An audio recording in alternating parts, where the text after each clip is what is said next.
उसकी 14 जून की शादी थी 22 में। सर वो 8 जून को आया था घर वापस चेन्नई से। जब दुबई से हम लोग वापस घर पे पहुंचे तो बार बार एक दोस्त के फ़ोन आते हैं कि भैया तुम्हारा एक दोस्त होटल पर इंतज़ार कर रहा है। मैं खाने का इंतज़ार 7 बजे लेकर गए हैं, मैं 8 बजे तक खाने का इंतज़ार करती रही। हम माँ बेटे के साथ में ही खाना खाते सर। हमारे पास खबर आती है तुम्हारे हीरा छत से फेंक दिया नीचे। माँ अपने घर को पूरी तरह से सजा रही थी बड़े बेटे की शादी के लिए। उसकी दुल्हन के लिए गहने खरीद रही थी, उसकी दुल्हन के लिए कपड़े खरीद रही थी। बहुत खुश थी, माँ भी खुश थी, बाप भी खुश था और छोटा भाई फूले नहीं समा रहा था कि मेरे घर में 4 दिन बाद नई नई दुल्हन आने वाली है, भाभी आने वाली है।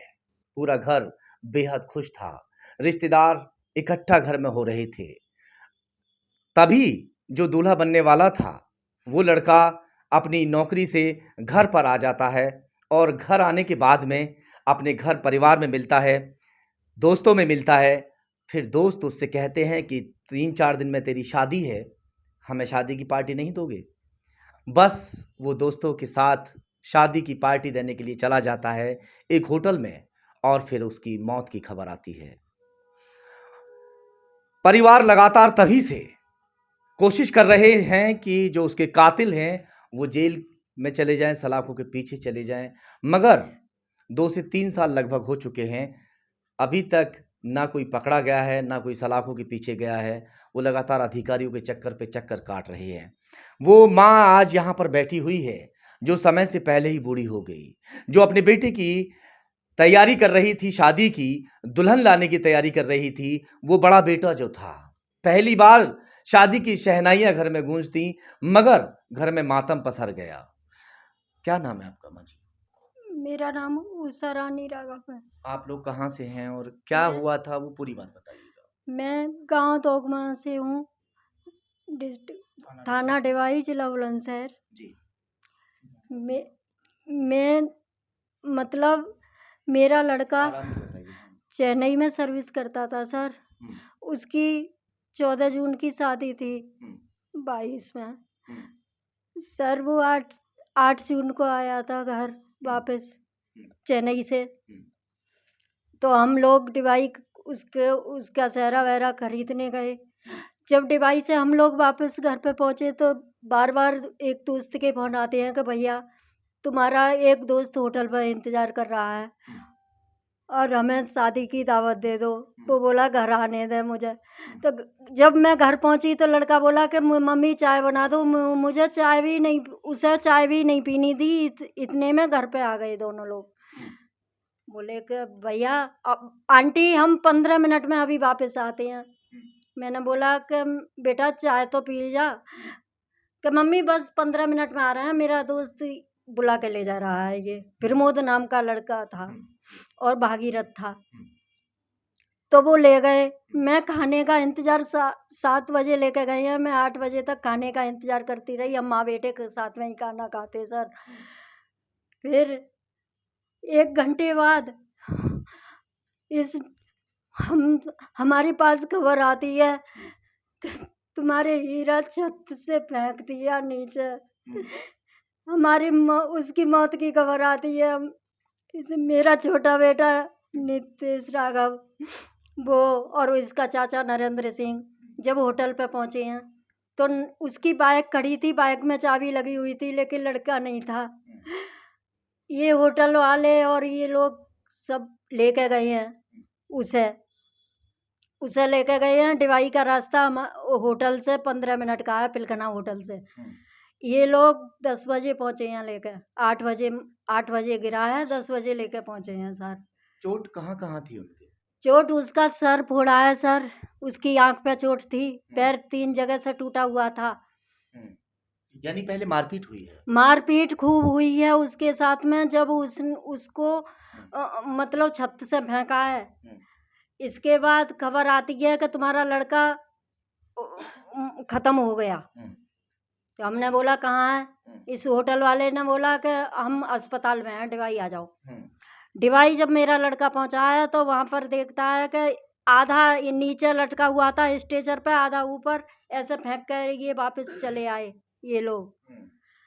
लेकिन वहाँ पर यहाँ मतलब खबर वो होटल मालिक अवधेश वहीं पर था और बाकी कोई नहीं था वहाँ कोई पर। महिला जिसकी ऑडियो है आप लोगों के पास में, जो ऑडियो में वो कह रही है कि तुम्हारा होटल बच गया और तुम भी बच गए, और उसे पहले किसी मोटे से ने धक्का दिया, वो महिला कहाँ है और वो महिला कौन है? सुमन नाम की।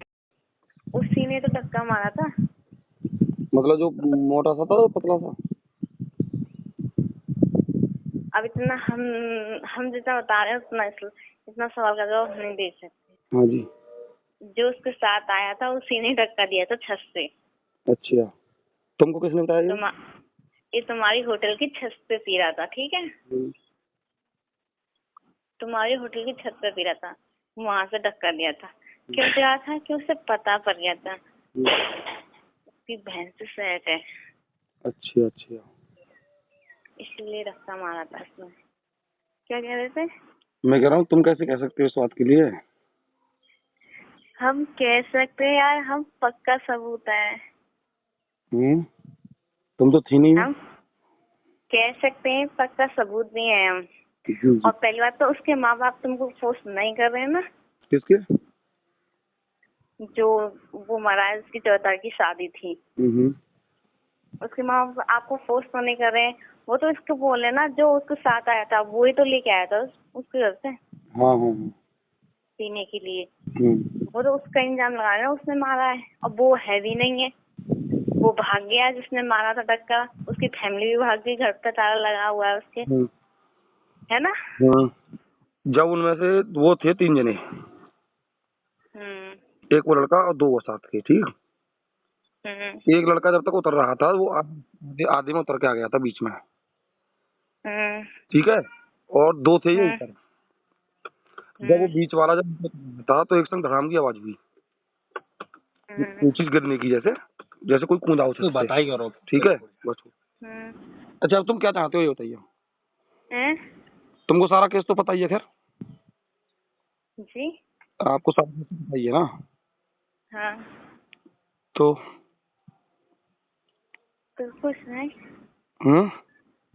कुछ नहीं, तुम जो शुक्र करो को तुम्हारा होटल बच गया है। वो सुमन नाम की लड़की ये होटल मालिक से बात कर रही है फोन पर।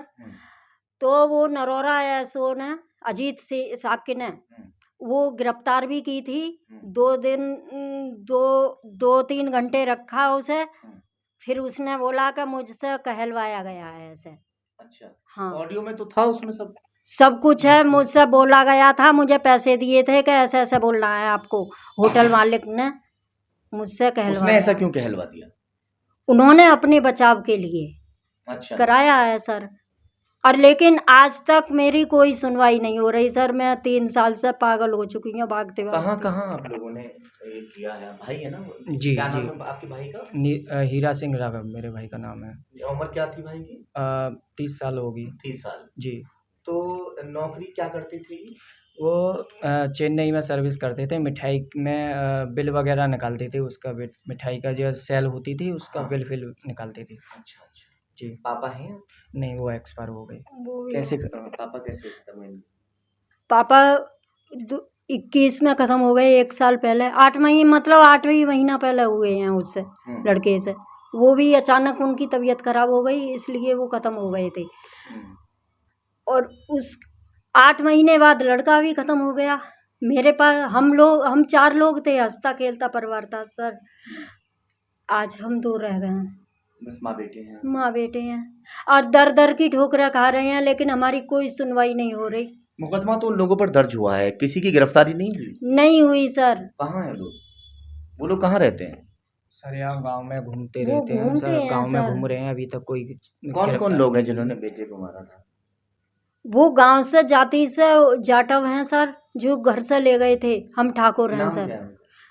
उनका नाम है प्रमोद और भागीरथ। 2 लोग थे जो मेरे घर से ले शादी गए की हैं। ये इनसे कोई कभी रंजिश रही थी या क्या था जो नहीं, अब फिलहाल में कोई रंजिश नहीं नहीं है। पहले जब बेटे को ले जाने से पहले कोई झगड़ा फसाद रहा हो या कुछ नहीं, अभी फिलहाल नहीं है, पहले का कोई झगड़ा था, वो 10 साल पुराना, उसकी रंजिश निकाली है इन लोगों 10 ने। साल वही तो मैं पूछ रहा हूँ वो क्या था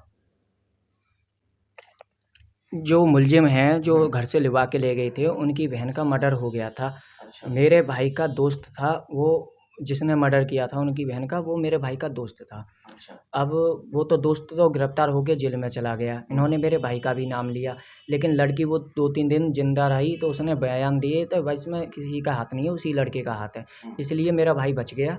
और वो तो काफ़ी पुरानी स्कूल टाइम की बात थी, तो मगर वो दिल में रखते 17 जी, जी। साल का था उस उस टाइम मेरा लड़के ने बेटा। उस जिसकी बहन ख़त्म हुई थी, उस लड़के ने अपना दोस्ती बनाया, पहले उसे मतलब विश्वास जताया, बहुत 3-4 साल से गहरी दोस्ती करी। उसके बाद जब भाई की शादी थी तो उससे पहले उसका मर्डर कर दिया हाँ, भाई का। तो ये साजिश उसी मतलब ने ये- साजिश।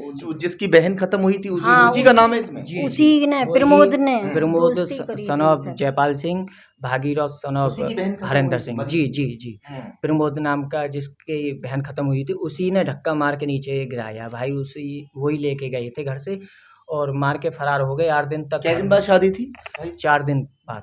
4 दिन बाद अगले दिन सुबह हल्दी चढ़ती थी, सुबह 10 तारीख को, और घर से हल्दी वगैरह की तैयारी चल रही थी जी सर, ढोलक की कहाँ जा तैयारी रही थी बारात कहाँ जानी थी बारात सुजालपुर गांव जा रही थी, कासगंज के पास है ना। हाँ। हाँ, कासगंज के पास है, वो वहाँ पर जानी थी सर। आज मैं बहुत परेशान हूँ ये क्या घर कहना में। चाहती हो आप योगी जी से क्या कहना चाहती हो मैं यही कहना चाहती हूँ कि आपके राज्य में केवल गरीब की कोई सुनवाई नहीं है सर। आप आप आपकी हम बहुत आभारी रहेंगे अगर मुझे इंसाफ मिल जाए, इतना ही कहना चाहती हूँ। मैं 3 साल से भटक रही हूँ, अगर योगी जी मुझे इंसाफ दिलवा दें। एक माँ की ममता तड़प रही है सर।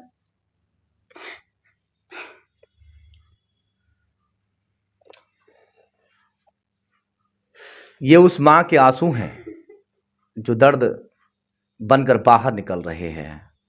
वो 3 साल से लगातार रो रही है, उसके आंसू सूख चुके हैं। वो अपने बेटे को लगातार याद कर रही है। वो अपने बेटे की आत्मा को शांति दिलाने के लिए उसके कातिलों को सजा दिलाना चाहती है, उसके कातिलों को सलाखों के पीछे पहुंचाना चाहती है, मगर पुलिसिया कार्रवाई ऐसी नहीं हो पाई जिससे इन्हें संतुष्टि मिल पाती कि हाँ कुछ हुआ है, क्योंकि अभी तक के किसी भी तरह से कोई अरेस्ट करके जेल नहीं भेजा गया कोई जेल? जी नहीं, ये जहाँ घटना हुई थी ये थाना नरोरा में 302-120 की रिपोर्ट दर्ज कराई थी, जिसमें पुलिस ने मुलजिमों से साँठ-गाँठ करके वो सुपुत्रगिरी में छोड़ दिए थे 2022 में, और आज तक वो गिरफ्तार नहीं हुई हैं। और आज क्राइम ब्रांच 3 साल से पड़ा है केस, ऐसे क्राइम ब्रांच ऑफिस में चल रहा है, अभी तक कोई इंसाफ नहीं मिला। 9 उसमें तारीख 2 को मर्डर है और 17 को रिपोर्ट दर्ज हो रही है, वो भी कप्तान साहब के कहने पर। रिपोर्ट भी दर्ज नहीं हुई नहीं हुई थी सर। 1 महीने तक पुलिस गांव में भी नहीं आई थी। क्या इंसाफ है? ये कब 2022 में हुआ? जी 22 में हुआ था हमारे घर। और यहाँ गाँव क्राइम ब्रांच में है 4 इंस्पेक्टर बदल गए, इसमें चारों ने हमें गुमराह किया है, खूब साठ-गांठ करी है उन लोगों से, लेकिन ये भी आज तक गांव में नहीं गए, कोई भी नहीं गए। यहीं से हमें पागल बनाते रहते गांव हैं। में जांच के लिए गए नहीं गए हैं इन्होंने। 1 माह तक एसओ नरोरा गाँव में तफ्तीश करने नहीं गए थे, इसलिए हमने कप्तान साहब से मिलकर क्राइम ब्रांच में डलवा दिया। उन्होंने 3 साल हो चुके। किसी को बुला के पूछा तो होगा, किसी को थाने वाले नहीं, बुलाया तो जी, होगा? जी। जो मुलजिम थे उनके फेवर में, जो उनके घर परिवार के थे, उन्हीं के मतलब बयान लेके और उसमें एफआईआर के पर्चे काट दिए। हमारे पास तो आए नहीं, उन्होंने सही साठ-गाँठ करके पैसे खा के उन्होंने वहीं रफ़े-दफ़े कर दिया मामला। सर वो लोग दबंग हैं, उन पे पैसा है। मैं एक गरीब महिला हूँ और बेसहारा हूँ। हम ही माँ बेटे रह गए, 4 लोग थे, हंसता खेलता परिवार, लेकिन हम तो रह गए। हमारे पास पैसा नहीं है सर, लेकिन यहाँ चक्कर काटते काटते हमारे एक चक्कर पे 1000 खर्च होते हैं डिवाइस से यहाँ आने में। ये हम बहुत परेशान हो चुके हैं। आज हम बहुत निराश हो चुके हैं कि योगी जी के राज्य में कोई इंसाफ नहीं है, गरीब के लिए कोई इंसाफ नहीं है। मैं तो योगी जी से इतना ही कहूँगी, हो सके तो मुझे इंसाफ दिलवा दें।